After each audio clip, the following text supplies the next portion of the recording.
I speak in like the jails. That's where I'm the funniest because like in the jail, dude, it is so unfunny when you walk in there. Yeah. So it's like, and there'd be a dude 40 years old with face tattoos, and he would come up to me and be like, "Yo, dude, when you came into Conti jail, no way, you were the best speaker we had over there. Get out." And my mom would be like, "Brian, who the fuck is that?" You know, I have over 200 employees. Wow. You know, I have multiple businesses. I'm sleeping with like the most beautiful women in the world. I walked away from a multi-million-dollar company to pursue this. Yeah. So I could like barely make my car payment, you know? So for example, I don't take elevators. It's what? funny. Yeah. So this show is presented by King Rilla and Jerkmate. It probably felt good because me too, sometimes I'm like, okay, you know, I'm like this good person. I have values, this and that. And then I go and do adult content, right? So I struggled with that. And I mean, there's still days where I'm like, what am I doing? So that is, so like as I've gone into this like rabbit hole of like adults, whatever, pornography and spirituality, whatever, everybody has shame around that. Yes. Because as a kid, it's not appropriate to be naked in front of random people. You wouldn't just take your clothes off in front of like a random person. You know, there are some girls who like do that or whatever. There's a lot of girls in the industry who are not okay with that. That they do adult content in a safe, closed environment with their partner. And if they're out at lunch and someone says, "Let me see your boobs," they're not showing. No, for sure. Never. You know? So just because, so everyone has their little things, but there is a lot of shame that comes with all that stuff. And a lot of times, like, you know, I was talking to my therapist once, and he was saying that, like, even people who get, I don't want to say like raped, their body betrays them in a sense where there's a girl who be getting raped and it'll start to feel good. And they don't know what to do with that. And when people get molested, sometimes it feels good. And their body doesn't know what to do with that because they don't know the difference between, I don't want this to happen, whatever. And that is like the conflict that some people have where it's like that your body betrays you, you know? And then as we get older as an adults, you know, like nobody can do something to me that I don't want done. And I'm doing things that people that are consensual, and there's still like shame that hovers around like people who do adult content. But 1000%. But everybody, almost everybody, even if you don't act out on it, eats, sleeps, and has sex. Exactly. Yes. You know what I mean? And most people watch porn. Yeah, more people watch it on a daily basis than the Super Bowl. Yeah. Exactly. You know? And if you're someone who's against it, like I don't watch it. I barely watch it, you know? Same. So I can't watch it because I can't enjoy it because I know everybody. Yeah. It's like I'm looking at the views. You know, I'm seeing how long it's been posted. I can't enjoy it anymore. It's like I see how it's made. You know, I'm looking at the angle. I was like, you know, I can't even enjoy it anymore. It's true because you look at it with a different set of eyes. Me too. I'm like, oh, that's a good angle. Like sometimes I just go to get inspired, right? Because like I was never somebody who watched porn. And I think I said this like on another episode. Like I know men are more visual, so they like to see something. I just literally close my eyes and think of something. You know what I mean? But now when I go on the hub, it's literally to just get inspired or to see, you know, like there's some people that are like Yini Leon or whatever. She's not there anymore. Or like Leo Lulu. I'm like, oh, what is their ranking now? You know, but I don't. Wow, that's how you say their name? Eh? Leo Lulu. It's French. Well, yeah. How do you say it? Lily and Leo. That's what I was. Lily and Leo? That's what I thought it was. How is it? Leo. Leo is first. Leo and Lily. Wow. Leo Lulu. Okay. Wow. Leo Lulu. I was saying it wrong. Yeah, and you know what? Like those people make art. Yeah. There's stuff. I was like, dude, this is like the way they do the lighting. All their shit is crazy. Yeah, and they always have like a nice scenery. Yeah, you know, like dude, these flowers and like. What planet is this? Yeah. Like they're in the Amazon. Yeah. They're like on a hammock in the jungle. Yeah.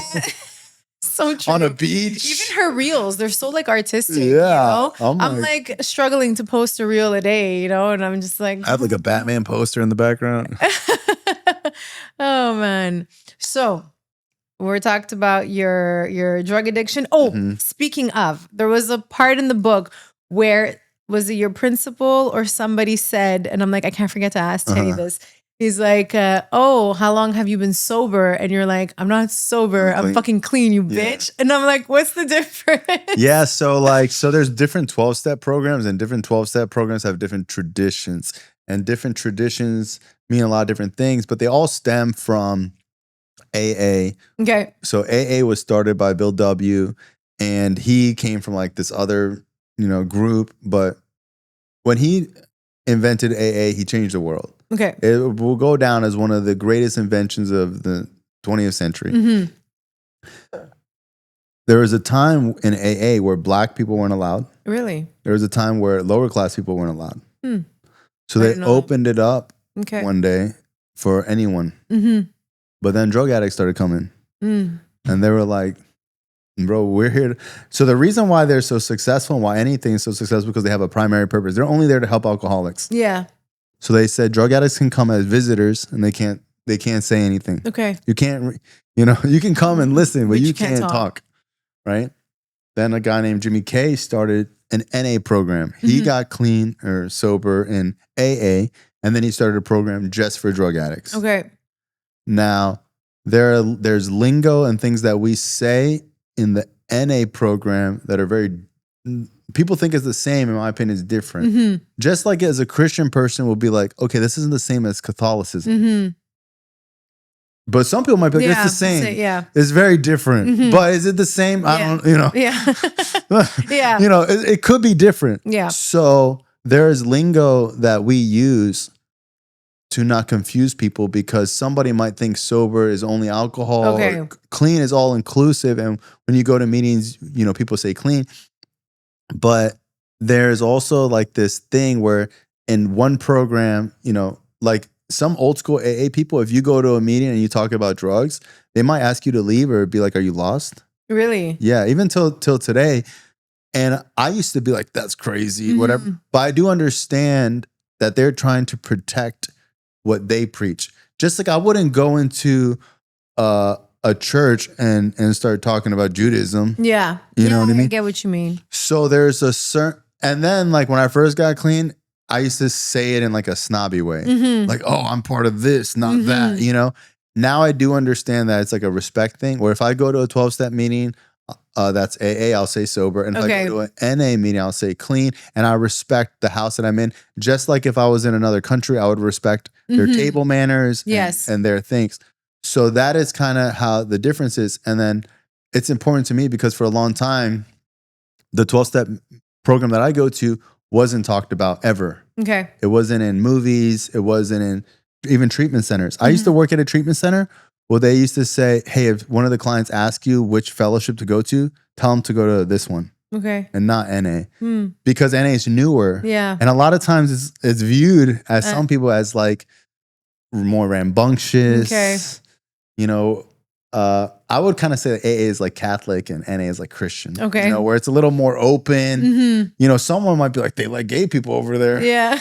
But that happens in church. Yeah. And that happens in any 12-step type of environment where people do become snobby and people do become self-righteous. Okay. But there is also a purpose sometimes in keeping those traditions alive. Because I was telling myself, I'm like, okay, don't say sober. Say no, like, because I'll say it sometimes because some people don't know. Yeah. So I'll say it because some people might not understand how, if I say sober, you kind of might get it in a public sense. Yes. And then I might say clean when it talks to a particular thing. Okay, because I was like, oh, he seemed really upset with her. So I don't want to say sober. And then he's going to be like, fucking bitch. Like you did in the book.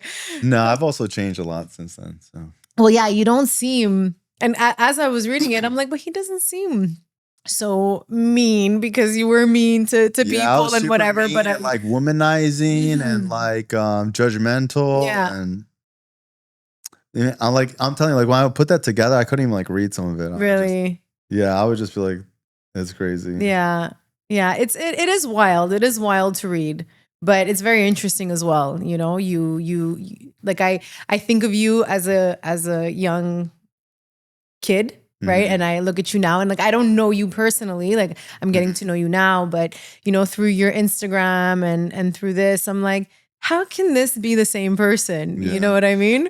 That's the important part because it's like that's someone that's still like at a, you know, that book is only up until a year clean. Mm-hmm. So it's like at a year clean, a lot of people think that, oh, you should be good by now. Yeah, no. But it's like it takes there's time. so much that goes into it, you know, with trying to change Mm-hmm. your whole personality. And For sure, because doing drugs was like literally your whole and personality. some people do drugs and they still are like a really good person. Okay. Like I have a friend who cannot stay clean, but I will let him into my house. Okay. I'll let him take care of my house if I was away. Okay. Like he just isn't that type of guy, but he just cannot stay clean. Mm. When I'm using affects my character so much. Mm. And I grew up so negative, Mm. and I grew up with trying to be like the man my whole life. And I had so much, what would you call it? Toxic masculinity. Mm. Like, dude, I just thought like treating women like shit was like what men did. Yeah. I just thought like lying was like, you know, part of life and get over on someone before they get over on you. And really just like toxic Yeah. as can be, Yeah. to like having to unlearn all that. Yeah. Yeah, because you were thinking like that for such a long time. And if you're taking the drugs, it's doing that to your character. And then now you stop. And then it's like, okay, who really is Teddy? Because Teddy wasn't the guy who was on drugs. For sure. Really, right? Yeah. And like when you get clean, you have no identity because that's your whole identity. But when I had a year clean, I met my best friend Carl, and he had like years clean. And Carl was like covered in tattoos, been to prison, big guy, tough, gang, like ex-gang member. And he was the nicest guy I've ever met in my life. And that was the first time I had ever seen somebody be tough and nice. Yeah. Because my whole life, if you were tough, you were also mean. Yeah. I'd never seen tough and nice. Yeah, I didn't know that you could be tough and nice. But I was like, well, this guy's really nice. But I also know that he would fucking fuck you up. Yeah, if necessary. Yeah. And I would be like, and that's when I started to really see what a man was. You know, my whole life I was trying to be the man. Yeah. And I started to learn what it takes to be a man. And you weren't getting along much with your father. Dude, I wanted him to die. I know. I hated my dad so much. But you guys made up. I know. Yeah, I mean, my dad are so close. I mean, my dad are so close. I couldn't even imagine not liking him. Yeah. I couldn't imagine like when he goes out of town, I miss him. Like me and my father are so close. It's bizarre. It's really, yeah. It's like a whole nother. Another thing. So you hated him up until when? Probably up until like 3 years clean, maybe 2 years clean. Okay. Yeah. And were you home? Like yeah, how I was long living at home. You were still living at home? Yeah. So man, I didn't know that love and hate could exist in the same house. Okay. I didn't know that you could love someone and hate them. And just like I loved him and hated him, he also loved and hated me. And because my father's born November 8th. Oh, nice. So he's the day before me. So we're so much alike. So one thing about me is I hate when someone does me wrong. Okay. I hate when someone lies to me. So my dad is the same way. Like I'm such a loyal person and such a nice person. When someone takes advantage of my kindness, that dude, I'll never talk to someone ever again, you know? Yeah. And my dad's the same way. And I spent years of my life doing him wrong and lying to him. And he would extend his hand and I would bite the hand that feeds and be crazy. And then he would also, but my father has said some things to me that I can't even put in the book. Yeah. Like my father said things to me that I wouldn't say to an animal. Yeah. You know what I mean? Yeah. And, you know. You probably had enough of your shit though. Yeah. Well, I realized that, you know, addiction pushes people to the edge. Yeah, for sure. Your family members, you know, it brings out the worst in everybody. So, man, there was years and years where I just couldn't make him happy. You know, I was always doing something wrong. And, you know, nothing I did was getting through to this guy. And I'll never forget when my best friend Carl would come over to my house, my dad was like telling my mom, like, all of Brian's friends are criminals. That guy looked like he was 40 years old. he's covered in tattoos. Brian's 18. He's hanging out with these type of people. Yeah. And my dad still thought I was using my first year. My dad kept thinking I was getting high. Yeah. I would get caught stealing the car. I would get caught stealing. I'd get caught, you know, hanging out with people that were using. Yeah. So my dad thought that I was using. And when you're clean, it feels like such a disrespect. So my father didn't even believe that I was clean. And I remember when I had a year clean, I was like, hey, Dad, I'm going to get a year clean. And my dad was sitting on the couch watching the Heat game. And I was like, Dad, I have a year clean today. And he ignored me. Oh, wow. And I was like, Dad, today's my 1 year. Mhm. And my dad used to do this to me as a child. And I finally like pushed him. I was like, Dad, I got to tell you something. And he muted the TV. He said, what? And I said, today's my 1 year. And he goes, of what? I was like, I'm going to a meeting to go get a medallion. Do you want to come with me tonight? It's my 1 year clean. And my dad goes, you're going to go to a meeting and lie to all those people that you've been clean for a year? And then he put the TV back on. Oh, man. And when I left, That's heartbreaking. When I left the house, my sponsor used to tell me to say the Serenity Prayer. If you're watching this right now, I bet you care about how you look, feel, and smell, especially smell. And that's why I am here to talk to you about King Rilla. They make all natural soaps, shampoos, lip balms, and deodorants for men. But I'm not gonna lie, I use them as well. They use organic ingredients that keep you feeling fresh all day long. And trust me, you deserve to treat yourself like a king. So do yourself and your girlfriend a favor by visiting them at kingrilla.com. You won't regret it. Oh, and don't forget to use my promo code LexisStar to get 15% off your order. And I remember I was saying the Serenity Prayer, and the Serenity Prayer is, God grant me the serenity to accept the things I cannot change, the courage to change the things I can. And it took me, I've been saying that prayer all year. Mm-hmm. And at that point, I realized what it meant. Mm-hmm. And the things that I couldn't change is watching TV. Yeah. And the things that I could change is going to a meeting. Mm-hmm. And slowly but surely, like people, like my friend Carl started coming around, and my dad started to kind of like him, and they would like joke and whatever. And my dad was like, like I'm telling you, Carl was like the nicest guy in the world. Yeah. I was like, well, I really like that guy. Yeah. And then my dad was like, okay, I kind of like his friends or whatever. And like time started like change a little bit. And I remember I had 18 months clean. I was about to speak at a meeting, and Carl was like, talking to my dad, and the Heat finals were on. Mm-hmm. And my dad's like, oh, we're going to watch the game tonight. You should come over and stay with us. And Carl was like, oh, we're not going to watch the game tonight. Your son's speaking at a meeting. Mm-hmm. He's like, you're going to miss the game to watch Brian speak? Oh my God. And he's like, yeah, like he's actually really good. Mm-hmm. And my dad was like, people are going to go to a meeting and hear him speak. And he's like, yeah. And he was like, I'll get my shoes. Nice. So I was like, oh my God. Yeah. I was so mad that he was coming. Really? Because my dad went to one meeting with me ever. Mm-hmm. And the woman was getting like 27 years. Okay. And she used to be a street prostitute, sold, drugs, prostituted herself, lost her kids, all this shit, got her kids back, became a nurse, and finally bought a house. She's like, I've been clean 27 years. This year I became a homeowner. Me and my dad drove home in total silence. When we got home, he looked at me and he said, it took that bitch 27 years to buy a house. Oh. So that's the type of dad I grew up with, So when I heard he was coming to a meeting, I was like, oh my God. So we go to the meeting. When we get out of the car, he goes, hey, nobody better hug me. Because at meetings, people hug. Yeah. And I was like, okay, Dad, whatever. So we're about to go into the meeting, and Carl goes, hey, everybody, this is Brian's dad. And everyone starts hugging him. Oh no. And everyone's hugging him, and it looks like he's like, thinks he's going to get hepatitis from that. He's like over there, everyone's hugging him. And before we go into the meeting, this woman says, hey, obviously my real name is Brian. And she goes, hey, are you Brian's dad? And he goes, yes. And she hugs him, and he tries to let go, and she keeps hugging him. And she said, we love your son. Mm-hmm. Did you know he's one of the people that started this meeting? Mm. Your son's helped so many people. And when I looked back, my dad was crying. Oh. And my dad was crying, and I was like, make me cry. Yeah. And when I was speaking at the meeting, my dad stood up, and he was like, tell him about the time we caught you taking the TV. And he'd stand up and tell him about this or whatever. Yeah. And when I got home, my father slid a note under my door, mm-hmm. and it said things to work on. Okay. And it said, you curse too much. It got boring in the middle. Mm-hmm. And you need to take some public speaking classes. Okay. And when I read that, I started crying like a little kid. Because I wanted to hear, I love you and I'm proud of you. And I never heard that. Yeah. But I think that's also his way of saying, I love you.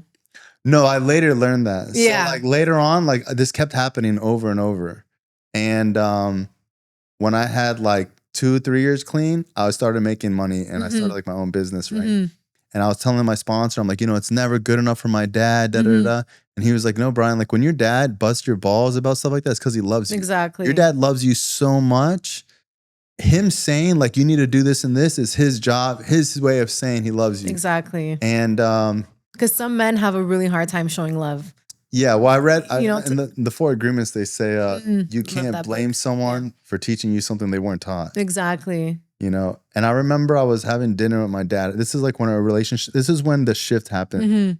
So I remember my sponsor had told me that. He was like, you know, when your dad says, how come you're not doing this or why aren't you doing that? Because at one point I was the vice president of student government for college. Okay. And when the plaque came in the mail, my dad said, vice president, how come you're not the president? Yeah. And I literally, it would make me cry. I would go to my room and cry like a little kid. Yeah. Because it's like, I'm clean for years. Yeah. I'm doing good in school. And this is what this guy says to me. And my sponsor said, he's not saying, how come you're not the president? He's saying, who the fuck works at that school that they made you the vice president? Like, you need to be the president. Yeah. He's not saying he loves you. He's saying like, dude, you're the man. And I'll never forget, I had moved out. And when I moved out, he was like, hey, where you going? You know? And I was like, I'm moving out. And then like, I remember I probably was like 23 at the time, maybe like 22. And I walked into my parents' house. I had gold teeth in, I had a gold chain. I had $1,000 shoes on, you know, and I had like a brand new truck. And when I walked in, my dad was like, whose truck is that? I was like, it's my truck. And he was like, what happened to your old truck? You just got it. I was like, there's another truck. He's like, you already got another truck? And he looked outside. He goes, no shit. He said, that's an expensive truck. And I was like, you know, okay. You know, and I sat down, I started to eat.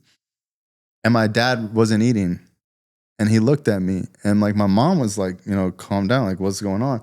And he looked at me. He goes, how much fucking money are you making? Yeah. And I go, I don't know. And my dad goes, no.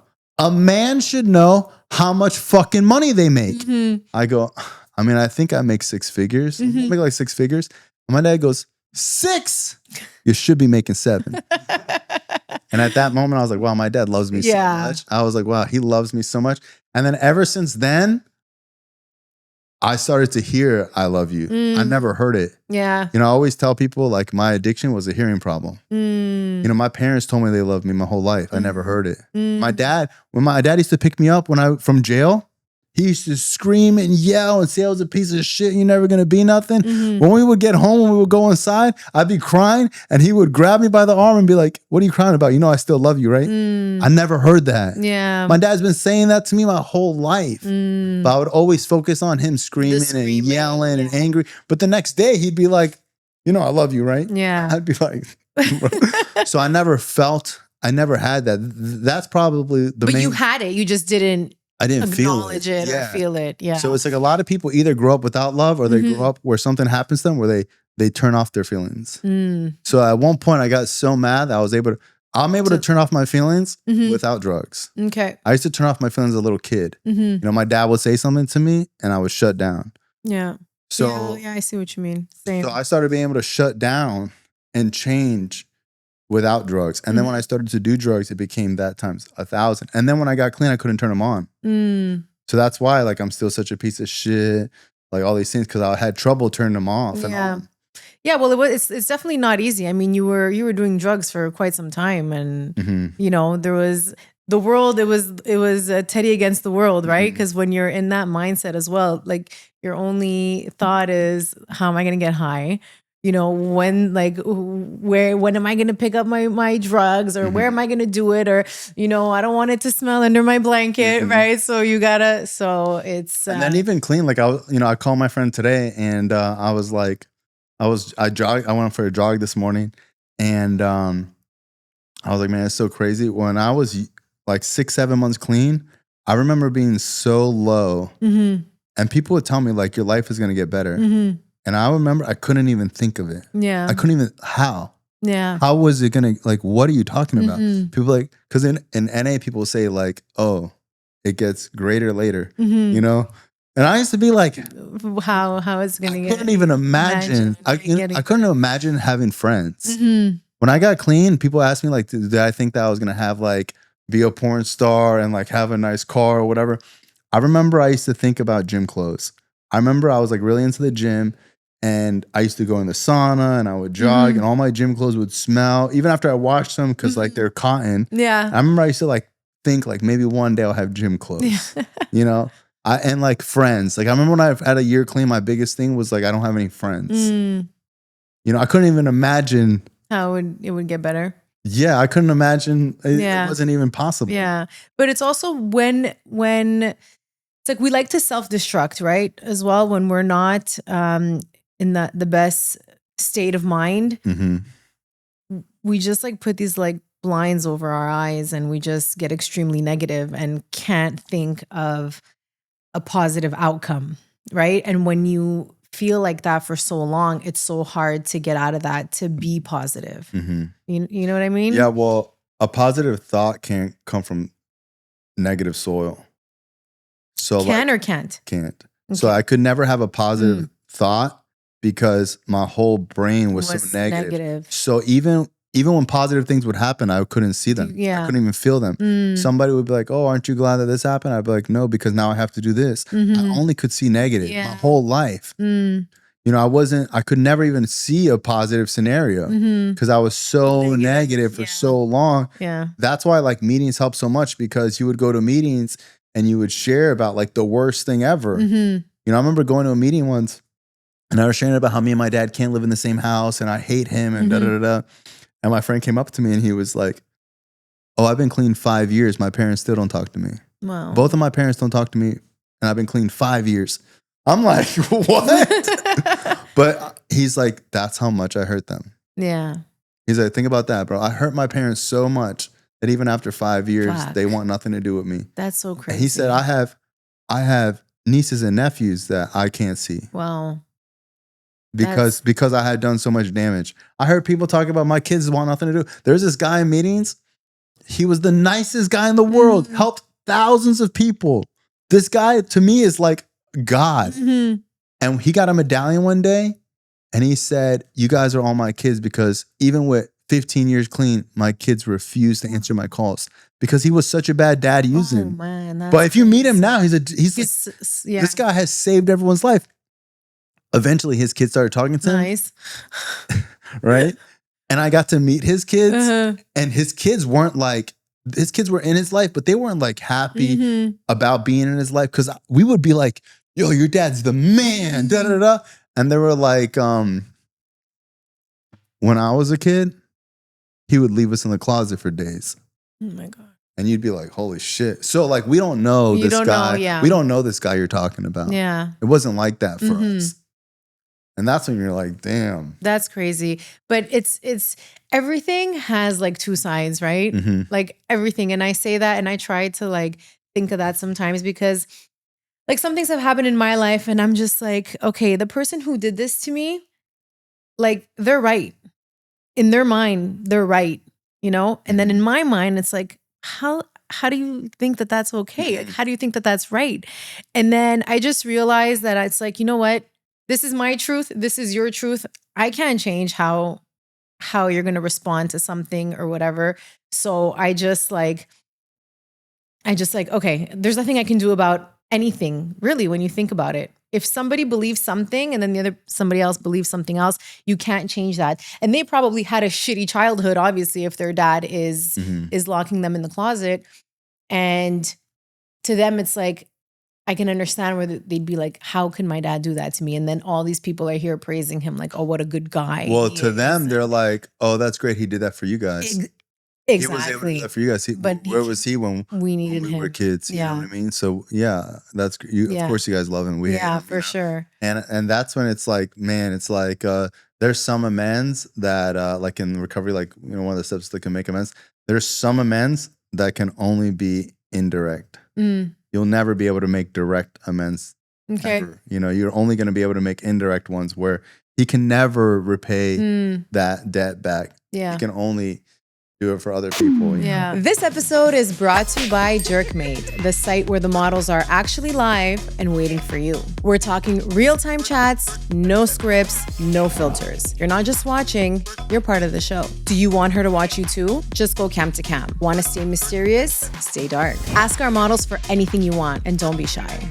Jerkmate is free to join, no monthly subscription BS. All you gotta do is create a free account and boom, you get access to thousands of models waiting just for you. So what are you waiting for? Go check out the link in my bio click on the little Jerkmate tab and get ready to have some fun. So now you went to like a comedy school? Yeah, I did a comedy course. So I've been telling like my close friends I want to do comedy. It's like one of my goals for the year. Okay. And like 7 weeks ago, I'm in a group chat and my boy's like, yo, if you're really about that life, you'd sign up for this comedy course right here. And I was like, comedy? And I never thought about a comedy course. Yeah. Because that's way easier than just trying on your own to just walk into a fucking thing. So I signed up for the comedy course and it was 5 weeks. It was like 5 hours every Saturday for 5 weeks. Wow, that's a lot.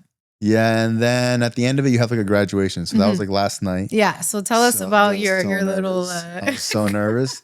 At first, I'm like, I have nothing to worry about. But I didn't really start rehearsing it or memorizing it till the day before, or really the day of. Yeah. And then when I would like read it on my phone, I'd put my phone down. And as soon as I put my phone down, I couldn't think of like the first thing. I was like, oh my God, it's harder than I thought. So I'd be like, all right, whatever. And I put my phone down and I would lose total track. And then like 5 hours before the show, I'm like writing it down to try to memorize it.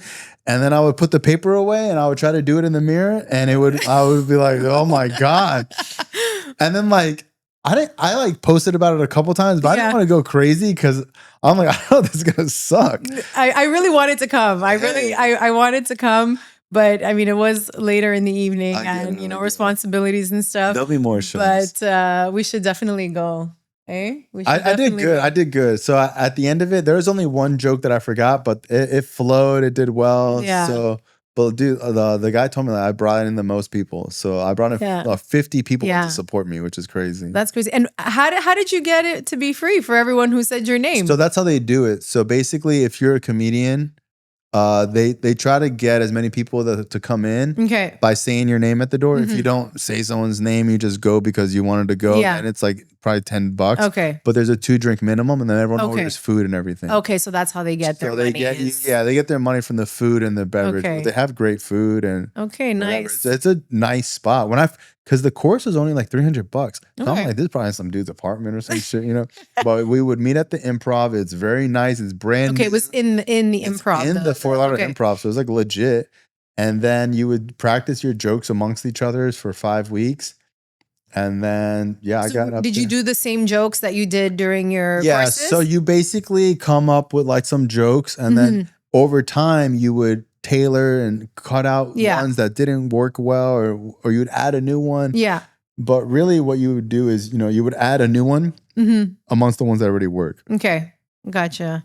I really next time I feel like we're gonna try to come and see that.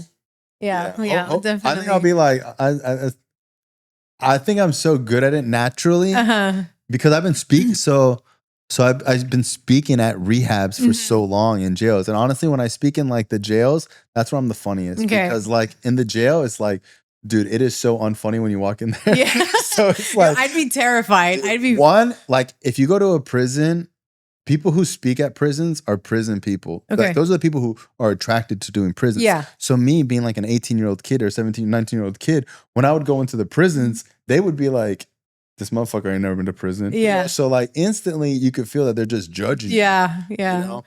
When I was like 18, I had spoken at a death row, maximum security, where like they give you a beeper in case you're in a hostage situation. I wouldn't even, So I remember being like 18, like, yeah, you're going to go speak to like death row inmates that are never getting out. And these are like the ones on good behavior. Wow. And there's like 7 people in there. And then here's a beeper. If something happens, you got to click on this and we'll come get you. And I remember like walking in there and it's like, you talking about pressure, like you better be funny. You better like get their attention. And I've always just been good at speaking. So even though I haven't been doing comedy for a long time, I've been speaking in front of crowds since I was 17. So I'm funny. I've been told that I'm funny. Comedy. No, I have to. But when I did do like a stand up for our friends, I think like out of my 6 jokes, 2 of them were really good. But it's different to just be a funny person. Like if we have a conversation, then I can say stupid things and like make you laugh. But then when you're on the spot and then everybody's looking at you, you're just like, okay, maybe I'm not. If I didn't do the chorus, I would have bombed. Okay. So the chorus was definitely where you do the jokes and you can see the reaction from Mhm. your peers, Mhm. and then they'll give you feedback, and then you do another joke next week, and you're like, oh, that one was funny. Like Mhm. this one didn't, it's missing something. And then you put that to the side, and then you're like, all right, well, I'm gonna do this one and this one and this one. And those all work well. Mhm. And then this one's not that funny, but it's good enough to leave. Yeah, yeah, yeah. And then I'll add something at the end. Yeah. And then that's basically it. Yeah. But if you don't have that feedback, Yeah. it's really But hard. it's trial error, right? You need Yeah. to start somewhere. But And dude, you should do that course. I feel like that course can make anyone funny. really? Dude, it's Michael Panzica, Daniel. If you go to the Fort Lauderdale Improv, Mhm. just Google them. There'll be a click for the link, but it's Okay. Fort Lauderdale Improv. And it's $300. like $270. If you want to be funny, that's all it costs. Okay. Yeah. But I mean, I don't think I could do 5 hours a day every Saturday for 5 weeks? That's a Yeah. lot. It's like 1 to 5, 1 to 6 minutes. Okay, yeah. I might have to do it, Yeah. how do we say in English, à distance, virtually. So you speak French? I do. Wow. So yeah, we're from Quebec, Canada. My so favorite it's- movies are French. Which one? I mean, I don't watch. You don't watch movies? I don't watch French Cafe movies. de Flore? You never seen it? No, you'll text it to me later, and I'll Yeah, it's my friend. see it. You seen A Prophet? No. I'm not much of a TV person. Wow. If a series comes out that I like, then I'll binge it. I don't watch series. But no, I don't know. The older I get, if it doesn't make me laugh, Mhm. I don't want to watch Wow. it. You're into If- comedy. Yeah. So if there's like a new stand-up, I'm like, Mhm. put it on my list, you know? Wow. Okay, so you're And- into stand up. Yeah, I love stand-up. So like if there's a new Kevin Hart that comes out, or if there's like Tom Segura, I like to that watch. car outside's Kevin Hart's car. I know. Yeah. Yeah. That's freaking sick. cool. That I is. read his book, and his book. Yes, I read it too. So Yeah. before I did, you read it too? I did. Yeah, a Wow. while ago. Yeah. Yeah. So before I did stand up, I started to read like a bunch of comedians' books, and his Mhm. book helped me because the main thing that I got from it was talk about things that are true, like things that are Yes. really happened to you. 'Cause Exactly. a lot of comedians say jokes that are like, "Oh, I was, with this car or whatever," but like Mhm. that's not a true story. It's just Mhm. you making up funny stuff. But that's it. When I did my little like 10 Mhm. minute set, I was Yes. like, it needs to be things that have actually What happened for happened, it to yeah. be funny. We did record it. I didn't fully watch it, but I remember my first joke, that OF joke Mhm. that I did. That was a good one, eh? That one, everyone cracked up. But I mean, I would need to work on it. I have so many other things to focus on right now that like stand up wouldn't be Yeah. my thing. But it would be funny if I ended up becoming like a big stand up comedian after Yeah. OF, right? Yeah, because I was trying to think like what I can do that's like safe for work, Mhm. that's different, that was like something I wanted to do. Yeah. So I'm So excited for it's it. good. It's good. Yeah. We'll be hopefully at the next one. Actually, how is the improv? So I am beyond claustrophobic. I've never been to a concert. What? Yeah. You're that claustrophobic? You can't go to a concert? I need to know there's a way out. Wow. And I need to be very close to it. What do you think? What's the fear? It's not being able to get out. Like a bunch of people are gonna there's gonna be a crowd rush? Yeah. So for example, I don't take elevators. It's What? funny. Yeah. So Miss Lexa, she knows this, and she wants me to go on like all these cruises, yes, and it's funny because when she goes to a cruise, she's like, You won't be in an elevator? look, we can take the stairs, or like when I went and got my surgery for my breast, I took the stairs when I was done. I was on the 4th floor, and I'm like, I can't. Even after like I gave birth to my kids, they had to cut me because she wasn't coming out. And he took the baby and I walked down the stairs because there's no way I'm taking an elevator. I won't sit in the back of a 2-door car. I won't do underground garages. There's so many things. Like I want to go to a concert, but I'm just so scared. So we actually went once to the Hard Rock Casino. Was this your whole life? Pretty much. Did you ever have a traumatic thing? I'm trying to figure out what it is. Wow. Okay. We did get trapped. So like I've known Coke since I was 6 years old. Okay. We were neighbors. He was my brother's friend. And one time we built an igloo because it's fucking cold in Canada. So we built an igloo and then him and his stupid friends with my brother. They collapsed it. No, it didn't collapse, but like we lit a fire in there, which was very stupid because there was no way really for it to come out. And then we got trapped in the smoke. So was it that? I don't know. My brother used to have to go to the dentist and it was on the 9th floor and I was in there and I didn't want to be. And then like everyone in my family is like, oh, we're stuck. And I'm like, just thinking about it now, I scared. Even if I'm in a house, a massive house, and you're like, Lexis, there's no way out of here. Everything is locked. You can't get out. I will lose my shit. Hey, it's Lexis Star. If you've made it this far, I just wanted to take a moment to thank you for sticking around. If you are enjoying the show, I would love if you could subscribe. Now, why would I ask you this? The more subscribers we have, the easier it is for me to bring on fun, exciting, and entertaining guests on the show for you to enjoy. So let's keep the conversation going. Now let's get back to the show.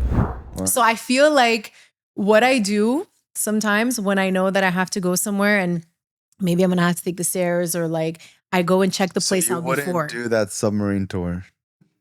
Are you out of your... When I saw that, the one that had the accident, I'm like, who in their right fucking mind would go in there, No, absolutely not. Absolutely not. And it's crazy because it's like, it's the fear. It's not even, I can't even say being claustrophobic. It's the fear of not being able to escape. Wow. Have you ever tried to go to a therapist or anything for that? People fix their phobia so fast with a couple therapy sessions. I have gone to a few and they did, what's it called? What's the treatment? Hypnotize? No, exposure. I think it's CBT? No. Anyways, it's like where they expose you to your fear, right? How was and that? the more that like you the do Maury it, show? The Maury Show. You remember they used to do that? No, I don't know. Wasn't the Maury Show just like they used to be like, test? oh, you're fear of snakes, and they bring out a bunch of snakes. Oh, okay.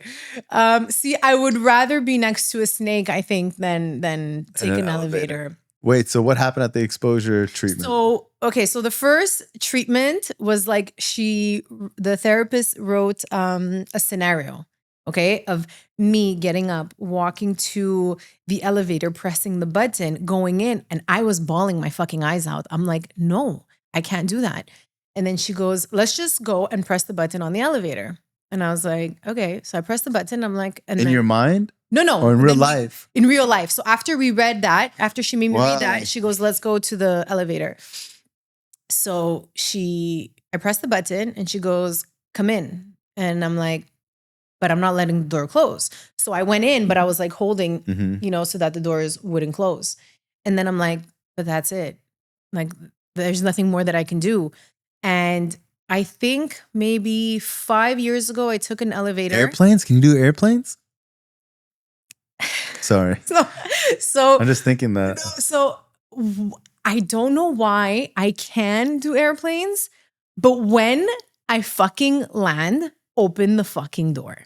Wow. Okay. So does he mess with you? Is he ever like, oh, what if they can't open the door? Who? Does he ever mess with you? No.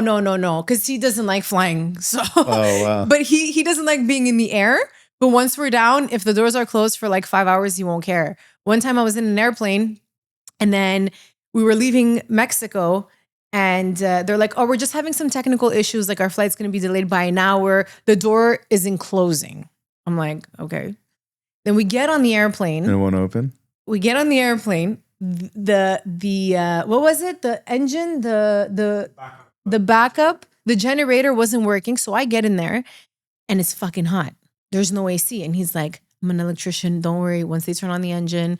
And I always walk around with a hand fan.